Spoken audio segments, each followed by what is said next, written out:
po ang kagalang-galang na puming bayan at sa bumubuo ng sangguniang bayan. At sa lahat po ng sumasaksi sa pagdiriwang na ito, na kung saan ay ginugunita ang buwan ng wika. Isang mapagpalang umaga po ang pati ko sa inyo. Sige po. Isang napakalaking karangalan ang makapiling ko kayong lahat ngayon upang maipakita ang aking pananaw higit sa paksang bilang Pilipino mula Baler hanggang buong Pilipinas.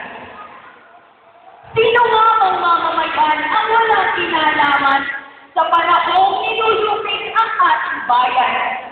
Gayong tumatal sa buhay ng bawat Pilipino ang hati ng nagdaang panahon.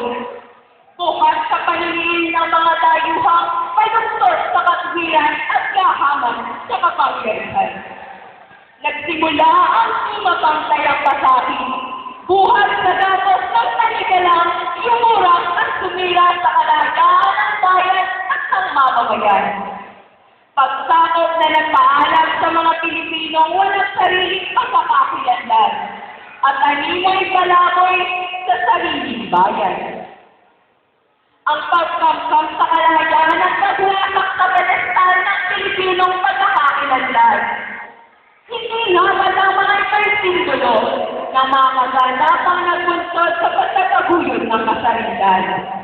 Na sa panahong iyo'y puno ang bawat puso at isipan ng pag-aagam-agam. Sa katanungang, anong wika ang siyang bubukulot sa mga Pilipinong uhaw sa kalayaan? Minsan na sa kurakong kulang at isipan ay muling sumagi ang panunumbalik ng digmaan para sa kalayaan at kung paano ito'y muling makakamtan. Noong una'y palaisipan na nagsilbing pundasyon ng isang nagkakabuklod at nagkakaisang sambayanan. Ikaw na representasyon ng isang magabagong bayan. Ano ang nalalaman mo sa mga sinakripisyong buhay para lamang mabuhay kang malaya sa bansang ito? At kung paano ang wikang Pilipino na bumuhay sa ating pagka-Pilipino'y nagsilbing kasangkapan sa pagtamo ng tunay na kalayaan.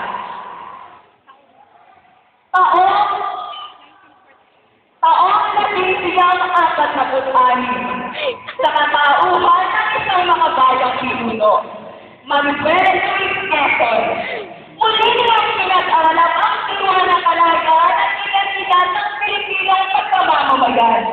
Pinag-ibay ang wikang Pilipino bilang paunahing wika na nagsilbing panasyon ng isang bayang may sariling pagkakakilanlan.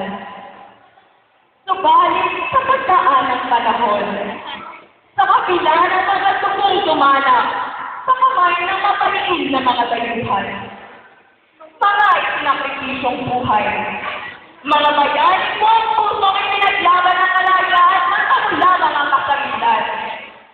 Bali-bali ang mga ito'y ipanalawang kaganapang natin sa limon at sa pagwalang saysay ng ating kasaysayan. Ikaw na sumasaksi sa katanungang pilit na ginigising ang iyong kamalayan. Ano ang nalalaman mo sa mga mga kaganapang pilit na nangyari sa pagtatamo ng ating kasarilan? Sa panahon talaga ang samang-saring suliraning kinakaharap ng ating inang bayan. Anong pundasyon ang maaaring natin sinadalan? Ang pambansang depresyon at pagbansang ng ekonomikang kalagayan. Nasaan ang kalayaan o naghuhugot sa kalayaan? Kalayaan sa mapangaliping kahirapan. Kalayaan, muling may taguran ng isang bansang may Pilipinong nagmamahal sa bayan. Sa kasalukuyang panahon, ang wikang bunga ng ipinaglabang kalayaan, ang kahuhubog at magpapalupay sa tunay na kasarilan. Nang isang ko ang imahe na nagkakait ng Pilipino sa gitna ng pagpoprotesta laban sa mga katiwalian ng ating pamahalaan. Nagsilbing palaisipan kung ano ang ating gagawin sa pagtatamo ng kasarinlan. Representasyon ng isang palikhain ng kanilang hika sa pagpapamalas ng kagalingan ng mamamayan. Ilang mga Pilipino na nga ba ang isinakot ang kanilang sarili sa tradisyonal na panitikan. Panitikang bunga na makulay na gamit ang pambansang hika sa sariling bayan. Ito na marahil ng tunay na diwa ng kalayaan. Bunsod ng ipinaglabang kasarinlan.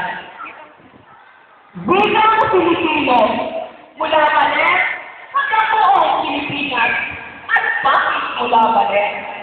Sapagkat ngayong taong 2009 ay ating pinatiliwang ang ika-apat na taong pagkakatapat ng bayan ng Baler, na kung saan ay isinilang ang ama ng hikang pambansa. Nais ko rin gulitahin ang sabi, ang hindi magmahal sa sariling wika ay higit kahayop at malansang isda.